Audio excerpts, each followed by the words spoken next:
नमस्कार दोस्तों, क्या आपने कभी आईने में खुद को देखा है और सोचा है कि मैं कौन हूँ? नहीं, मेरा मतलब सिर्फ एक नाम, एक शरीर या एक पहचान पत्र से नहीं है। मैं उस गहरे सवाल की बात कर रहा हूँ जो आपके अस्तित्व की सबसे बड़ी पहेली है। यह सवाल सदियों से हर महापुरुष, हर संत और हर ज्ञानी को परेशान करता आया है।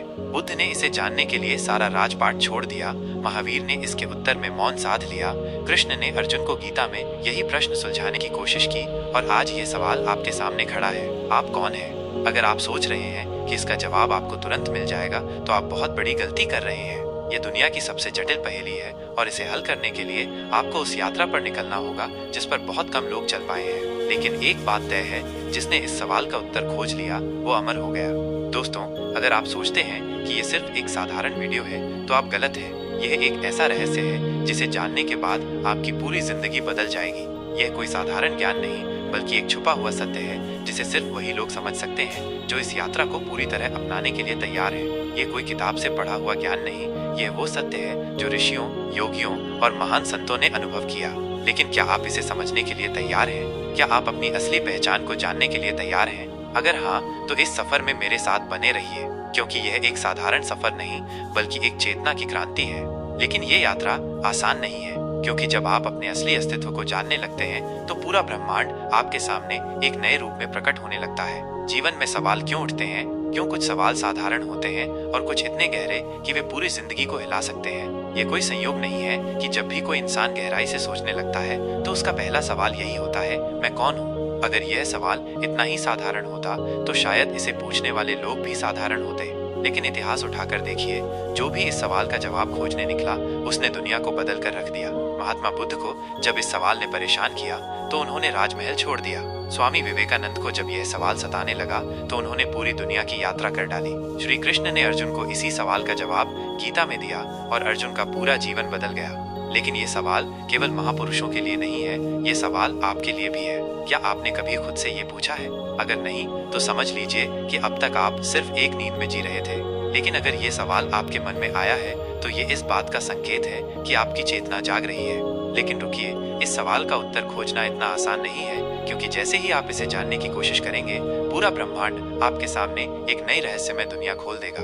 कई ऋषियों ने ध्यान में जाकर इस सवाल का उत्तर खोजना चाहा, लेकिन जैसे जैसे वे गहरे गए उन्हें ये एहसास हुआ कि ये दुनिया वैसी नहीं है जैसी हमें दिखाई देती है। अगर आप सोचते हैं कि आप केवल एक शरीर हैं, तो सोचिए, जब आप सोते हैं तब आप कहाँ चले जाते हैं? जो सपने देखते हैं वो कौन देख रहा होता है? और अगर आपकी आत्मा अमर है तो क्या आपकी पहचान सिर्फ इस शरीर तक सीमित हो सकती है? यह सवाल इतना गहरा है कि इसे समझने के लिए आपको अपनी पूरी चेतना को झकझोरना पड़ेगा। स्वयं की खोज करने से जीवन में क्या बदलाव आते हैं? जब हम अपने आप को जानने लगते हैं तो हमारे जीवन में एक नई स्पष्टता आती है। हमें ये समझ में आने लगता है कि हम क्या चाहते हैं और क्या नहीं। लेकिन यह बदलाव केवल बाहर ही नहीं होता, यह भीतर से आता है। क्या आपने कभी अनुभव किया है कि कभी कभी हम कोई काम सिर्फ इसलिए कर रहे होते हैं क्योंकि समाज हमसे यही उम्मीद करता है? लेकिन क्या ये वही है जो हमारी आत्मा वास्तव में चाहती है? स्वयं की खोज हमें उन बेड़ियों से मुक्त करती है जो हमारे ऊपर बिना हमारी मर्जी के डाल दी गई हैं। ये हमें स्वतंत्र बनाती है, बाहर से नहीं बल्कि अंदर से। लेकिन यहाँ एक रहस्य छिपा है। जो लोग स्वयं की खोज में लगते हैं वे अचानक दुनिया से अलग महसूस करने लगते हैं। उन्हें ऐसा लगने लगता है कि ये दुनिया केवल एक परछाई है, असली दुनिया कहीं और है। ऋषियों ने हजारों वर्षों तक ध्यान और योग का अभ्यास किया ताकि इस गूढ़ सत्य को समझा जा सके। लेकिन क्या ये सिर्फ उनके लिए था? नहीं, हर इंसान में ये शक्ति है कि वो अपने असली स्वरूप को जान सके। लेकिन जब हम इस यात्रा पर आगे बढ़ते हैं तो हमें अपने बारे में कई चौंकाने वाली बातें पता चलती हैं। हमें ये एहसास होता है कि हमारी असली पहचान वो नहीं है जो हमें अब तक बताया गया था। यह पहचान हमारे भीतर छिपी हुई है, लेकिन इसे देखने के लिए हमें अपनी चेतना को जागृत करना होगा। लेकिन सवाल उठता है, कैसे? हमारी पहचान क्या सिर्फ हमारा नाम, हमारा धर्म, हमारा समाज या हमारा परिवार है, या फिर ये सब सिर्फ एक भ्रम है? अगर आप सोचते हैं कि आपकी पहचान वही है जो आपको जन्म से मिली है तो एक पल के लिए इस पर फिर से विचार कीजिए। क्या आपने कभी गौर किया है कि जब कोई बच्चा जन्म लेता है तो वो किसी भी भाषा, धर्म या परंपरा से नहीं जुड़ा होता? उसे ये सब बाद में सिखाया जाता है। उसे बताया जाता है कि वो कौन है, उसका नाम क्या है, वो किस जाति या धर्म से ताल्लुक रखता है। लेकिन अगर यही बच्चा किसी और देश में, किसी और माहौल में जन्म लेता तो क्या उसकी पहचान वही होती? नहीं। यही हमारे जीवन का सबसे बड़ा भ्रम है। हमने अपनी पहचान को बाहरी चीजों से जोड़ लिया है, जबकि हमारी असली पहचान कुछ और ही है। जो लोग इस सच को पहचान लेते हैं वे पूरी दुनिया को एक नए नजरिए से देखने लगते हैं। क्या आपने कभी उन संतों और महापुरुषों के बारे में सुना है जिन्होंने अपनी बाहरी पहचान को पूरी तरह से त्याग दिया था? बुद्ध ने अपने राजसी जीवन को छोड़ दिया, महावीर ने अपने सारे वस्त्र तक त्याग दिए, रामकृष्ण परमहंस ने खुद को किसी भी धर्म या पहचान से ऊपर उठा लिया। इन सभी ने यह समझ लिया था कि हमारी असली पहचान किसी नाम या शरीर तक सीमित नहीं है। लेकिन क्या इसका मतलब ये है कि हमें भी सब कुछ छोड़कर जंगल में चला जाना चाहिए? नहीं, क्योंकि ये यात्रा भीतर से होती है, बाहर से नहीं। अगर हम ध्यान से देखें तो ये समझ में आता है कि हमारी असली पहचान किसी भी बाहरी चीज से नहीं बल्कि हमारे आंतरिक अनुभवों से बनती है। इसका सबसे बड़ा प्रमाण ये है कि जब हम गहरी ध्यान अवस्था में चले जाते हैं तो हमें अपने शरीर, नाम और यादों से परे कुछ महसूस होता है। यही हमारी सच्ची चेतना है। लेकिन यहाँ एक बड़ा सवाल उठता है, अगर हमारी पहचान बाहरी चीजों से नहीं बनती तो फिर हम क्या है? बचपन से युवावस्था तक की यात्रा में हमारी पहचान कैसे बनती है? क्या हम वही हैं जो हमें सिखाया गया है या फिर हमारी असली पहचान इससे कहीं गहरी है? जब हम छोटे होते हैं तो हम वही होते हैं जो हमें बताया जाता है। हमारे माता पिता, शिक्षक, समाज सभी हमें ये समझाते हैं कि हमें क्या करना चाहिए, कैसे सोचना चाहिए और हमें क्या बनना चाहिए। लेकिन कभी किसी ने ये नहीं बताया कि हम वास्तव में कौन हैं। जरा सोचिए, अगर आपको जन्म के बाद कोई नाम ही नहीं दिया जाता तो आप कौन होते? अगर आपको कभी नहीं सिखाया जाता कि आप किसी जाति, धर्म या समुदाय से हैं तो आप खुद को कैसे पहचानते? यहीं पर सबसे बड़ा रहस्य छिपा है। हम अपनी पहचान बाहरी चीजों से जोड़ते हैं, लेकिन हमारी असली पहचान बाहरी नहीं बल्कि भीतरी होती है। क्या आपने कभी गौर किया है कि कुछ बच्चे बचपन से ही अलग होते हैं? कुछ को संगीत पसंद होता है, कुछ को किताबें, कुछ को प्रकृति और कुछ को अकेले रहना। क्यों? क्योंकि हमारी आत्मा पहले से ही एक दिशा चुनकर आती है। लेकिन जैसे जैसे हम बड़े होते हैं ये दुनिया हमें उस दिशा से भटका देती है। हमारे ऊपर समाज का इतना दबाव होता है कि हम खुद को भूल जाते हैं। हम अपनी असली पसंद, अपने असली सपनों को छोड़कर वही बनने लगते हैं जो दुनिया हमसे उम्मीद करती है। लेकिन जब कोई व्यक्ति अपनी असली पहचान को खोजने की कोशिश करता है तो उसे कई विरोधों का सामना करना पड़ता है। क्या आपने कभी सुना है कि जब महावीर ने अपना सब कुछ त्याग दिया तो उनके परिवार और समाज ने उन्हें पागल कहा? जब स्वामी विवेकानंद ने संन्यास लिया तो उनके सगे संबंधी उनसे नाराज हो गए, क्योंकि दुनिया हमेशा उन लोगों से डरती है जो खुद को पहचान लेते हैं। लेकिन जो इस डर को पार कर जाते हैं वे एक नई दुनिया में प्रवेश करते हैं, एक ऐसी दुनिया जहाँ कोई सीमा नहीं होती, कोई पहचान नहीं, केवल अनुभव होता है। लेकिन सवाल ये है, अगर हमारी पहचान समाज की बनाई हुई नहीं है तो फिर हमारी असली पहचान क्या है? अस्तित्व और पहचान का विज्ञान क्या कहता है? क्या हमारी चेतना केवल शरीर और दिमाग तक सीमित है या फिर हम कुछ और भी हैं? अगर आप सोचते हैं कि आप केवल एक शरीर और दिमाग हैं तो जरा सोचिए, जब आप सोते हैं तब आप कहाँ चले जाते हैं? जो सपने आप देखते हैं वे कौन देख रहा होता है? और जब आप गहरे ध्यान में होते हैं तो वो कौन है जो शांति को महसूस करता है? यहीं पर सबसे बड़ा रहस्य छिपा है। हम जो सोचते हैं वो केवल हमारा दिमाग सोचता है, लेकिन जो महसूस करता है, जो जीवन को जीता है, वो हमारी चेतना है।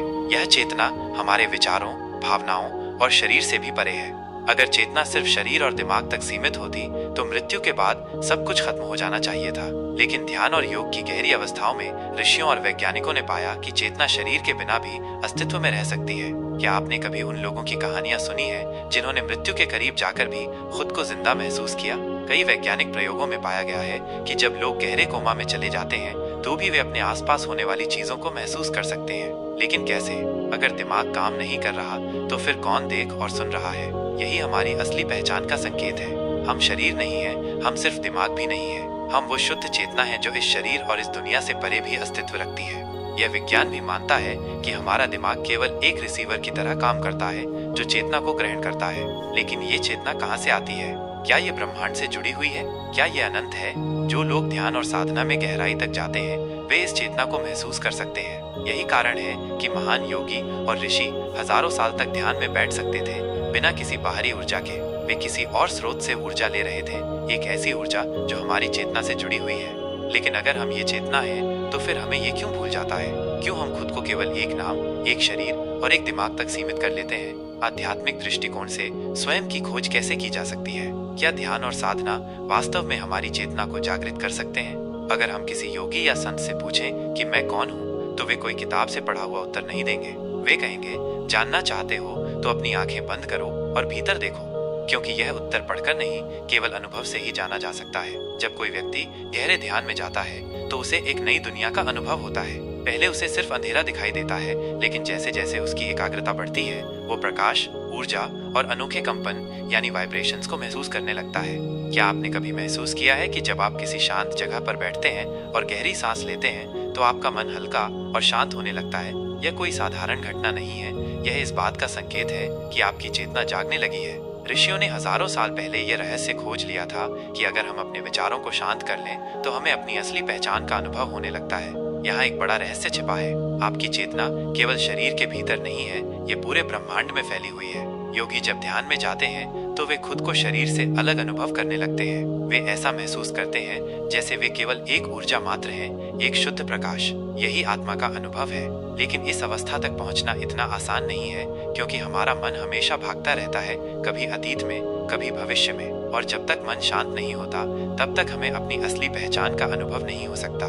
तो क्या इस चेतना को जागृत करने का कोई तरीका है? हाँ, योग और ध्यान की कुछ गुप्त विधियां ऐसी हैं जिनके द्वारा हम अपने भीतर की चेतना को पूरी तरह से जागृत कर सकते हैं। प्राचीन ऋषियों ने यह ज्ञान केवल उन लोगों को दिया जो पूरी तरह से तैयार होते थे, लेकिन अब यह ज्ञान धीरे धीरे दुनिया के सामने आ रहा है। लेकिन क्या हर कोई इस ज्ञान को प्राप्त कर सकता है? जब कोई व्यक्ति इस आत्म खोज की यात्रा पर निकलता है तो उसे सबसे पहले समाज और बाहरी दुनिया की धारणाओं से लड़ना पड़ता है। क्या आपने कभी गौर किया है कि जब भी कोई व्यक्ति अपनी असली पहचान को जानने की कोशिश करता है तो समाज उसे रोकने की कोशिश करता है। उसे बताया जाता है कि ऐसा मत सोचो, यह सही नहीं है। लेकिन क्यों? क्योंकि समाज हमेशा आपको एक ढांचे में देखना चाहता है। वो चाहता है कि आप वैसा ही सोचें जैसा बाकी लोग सोचते हैं। लेकिन जो लोग इस दायरे से बाहर निकलते हैं वे असली रहस्य को जान जाते हैं। क्या आपने कभी महसूस किया है कि जब आप ध्यान या आत्मचिंतन करते हैं तो आपको एक अजीब सा आनंद मिलता है? यह कोई साधारण चीज नहीं है, यह इस बात का संकेत है कि आपकी आत्मा जागने लगी है। लेकिन यहाँ सबसे बड़ा विरोध शुरू होता है, समाज और आपकी आत्मा के बीच। जैसे ही आप अपनी असली पहचान को समझने लगते हैं, दुनिया आपको बदलने की कोशिश करती है। क्योंकि अगर आप सच में जान गए कि आप इस शरीर, नाम या पहचान से परे हैं, तो आप किसी भी बाहरी नियंत्रण से मुक्त हो जाएंगे। और यही समाज को सबसे ज्यादा डराता है। महान ऋषि और योगी इसी कारण जंगलों और गुफाओं में चले गए, क्योंकि वे ये समझ चुके थे कि ये दुनिया केवल एक भ्रम यानी इल्यूजन है। लेकिन क्या आत्म खोज के लिए हमें भी समाज से भागने की जरूरत है? नहीं। अगर हम इस दुनिया में रहते हुए भी अंदर से मुक्त हो जाएं, तो यही सबसे बड़ा योग है। लेकिन ये इतना आसान नहीं है, क्योंकि ये दुनिया हमें बार बार हमारी झूठी पहचान की याद दिलाती है। तो क्या इस दुनिया में रहते हुए भी हम अपने असली स्वरूप को पहचान सकते हैं? कला और स्वयं की अभिव्यक्ति कैसे जुड़ी हुई है? क्या संगीत, लेखन और रचनात्मकता हमें हमारी असली पहचान से जोड़ सकते हैं? जब हम कोई मधुर संगीत सुनते हैं तो क्यों हमें लगता है कि ये हमें कहीं और ले जा रहा है? जब हम कोई कविता पढ़ते हैं तो क्यों ऐसा लगता है कि ये हमारी आत्मा से बातें कर रही है? यहीं पर सबसे बड़ा रहस्य छिपा है। कला केवल बाहरी दुनिया की चीज नहीं है, ये आत्मा का संदेश है। यह वो माध्यम है जिससे हमारी चेतना खुद को अभिव्यक्त करने की कोशिश करती है। क्या आपने कभी देखा है कि दुनिया के सबसे महान कलाकार, कवि और संगीतकार सामान्य जीवन नहीं जीते थे? वे दुनिया से कटे कटे से रहते थे, क्योंकि वे किसी और ही दुनिया में डूबे हुए थे। मीरा के भजन सिर्फ शब्द नहीं थे, वे उनकी आत्मा की पुकार थे। कबीर के दोहे केवल कविता नहीं थे, वे उनके अनुभव की गहराई से निकले सत्य थे। रविंद्रनाथ टैगोर की रचनाएं केवल साहित्य नहीं थी, वे आत्मखोज की यात्रा के पदचिन्ह थे। क्योंकि जब कोई व्यक्ति कला में डूब जाता है तो वह अपने भीतर की सच्चाई को व्यक्त करने लगता है। क्या आपने कभी ये अनुभव किया है कि जब आप कोई गीत गुनगुनाते हैं, कोई चित्र बनाते हैं या कुछ लिखते हैं तो आपको एक अनोखी शांति मिलती है? यह इस बात का संकेत है कि आपकी आत्मा जागने लगी है। क्योंकि हमारी चेतना जब भीतर से बहती है तो वो शब्द, ध्वनि, रंग और लय के रूप में बाहर आती है। लेकिन यहाँ पर सबसे बड़ा रहस्य ये है कि जब हम किसी रचनात्मक कार्य में पूरी तरह से खो जाते हैं तो हम अपने असली स्वरूप से जुड़ने लगते हैं। इसलिए कई योगियों और संतों ने संगीत, नृत्य और काव्य को साधना का माध्यम बनाया। लेकिन क्या आत्मा को केवल कला के माध्यम से ही खोजा जा सकता है? संघर्ष और स्वयं की खोज कैसे जुड़े हुए हैं? क्या जीवन के संघर्ष हमें हमारी असली पहचान तक ले जा सकते हैं? क्या आपने कभी गौर किया है कि जब हम किसी कठिन दौर से गुजरते हैं तो हमारी सोचने और समझने की शक्ति पहले से ज्यादा तेज हो जाती है? जब जीवन हमें सबसे बड़ी चुनौती देता है तभी हमें ये एहसास होता है कि हमारे भीतर छुपी हुई असली शक्ति क्या है। यही संघर्ष का सबसे बड़ा रहस्य है। अगर हम इतिहास में देखें तो हर महान आत्मा ने अपने जीवन में कठिन संघर्षों का सामना किया है। बुद्ध को राजमहल छोड़ना पड़ा, स्वामी विवेकानंद को भिक्षा मांगकर जीवन बिताना पड़ा, ओशो को समाज ने नकार दिया, कबीर को दोनों हिंदू और मुस्लिम समाज ने अस्वीकार कर दिया। लेकिन इन सभी संघर्षों के बीच उन्होंने अपनी असली पहचान खोज ली। क्यों? क्योंकि जब जीवन कठिनाइयों से घेर लेता है तो ये हमारी चेतना को झकझोरने का प्रयास करता है, ये हमें जगाने की कोशिश करता है। क्या आपने कभी महसूस किया है कि जब हम सबसे ज्यादा परेशान होते हैं तभी हमें कुछ नया समझ में आता है? क्योंकि जब जीवन आसान होता है तो हमारा मन भी आराम से रहता है, लेकिन जब संघर्ष आता है तब हमारी चेतना अधिक जागरूक हो जाती है। संघर्ष हमें अपनी असली पहचान तक ले जाने का सबसे शक्तिशाली माध्यम है। जो लोग इस सत्य को समझ जाते हैं वे संघर्ष से डरते नहीं बल्कि उसका स्वागत करते हैं, क्योंकि वे जानते हैं कि हर चुनौती के पीछे एक नया द्वार खुलने वाला है। अगर हम संघर्ष से भागते हैं तो हम अपनी असली शक्ति को कभी नहीं जान पाएंगे, लेकिन अगर हम इसे स्वीकार करते हैं तो हम उस स्थिति में पहुंच सकते हैं जहां हमारे अंदर कोई भय, कोई कमजोरी नहीं बचती। यही आत्मखोज की अंतिम अवस्था है, जब व्यक्ति अपने संघर्षों को गले लगा लेता है और यह समझ जाता है कि हर कठिनाई केवल उसे जगाने के लिए आई है। और यही वो पल होता है जब हम अपनी असली पहचान को पूरी तरह से महसूस करने लगते हैं। अब सवाल उठता है, क्या आप इस यात्रा को केवल एक कहानी की तरह सुनेंगे या इसे अपने जीवन में अपनाएंगे? क्योंकि ये यात्रा यहीं खत्म नहीं होती, ये तो बस एक शुरुआत है। दोस्तों, ये कोई साधारण ज्ञान नहीं था, ये एक रहस्य था जिसे जानने के बाद आपकी पूरी जिंदगी बदल सकती है। इस पूरी यात्रा में हमने ये समझा कि हम केवल एक नाम, शरीर या समाज की पहचान नहीं है, हम इससे कहीं अधिक हैं। अगर आप इस पूरी यात्रा को ध्यान से सुन चुके हैं तो अब आपको ये एहसास हो गया होगा कि जीवन केवल वही नहीं है जो हमें दिखाई देता है, हमारा अस्तित्व इससे कहीं गहरा और विशाल है। लेकिन यह केवल शुरुआत है। जो लोग इस यात्रा को केवल सुनकर छोड़ देते हैं वे वापस उसी दुनिया में चले जाते हैं जहां वे पहले थे, लेकिन जो इसे अपनाते हैं वे अपने जीवन में एक नए द्वार को खोल देते हैं जहां ज्ञान है, शांति है और आत्म जागृति की शक्ति है। अब यह आप पर निर्भर है, क्या आप इसे केवल एक कहानी की तरह सुनकर भूल जाएंगे या फिर इसे अपने जीवन में उतारेंगे? अगर आपको ये ज्ञान उपयोगी लगा, अगर आपको लगा कि ये रहस्य आपको कुछ नया सिखा गया, तो इस चैनल से जुड़े रहिए, क्योंकि ये सिर्फ एक वीडियो नहीं था, ये एक पूरी आध्यात्मिक यात्रा की शुरुआत थी। हम आगे भी ऐसे ही रहस्यमय, गहरे और जीवन बदलने वाले ज्ञान आपके लिए लाते रहेंगे।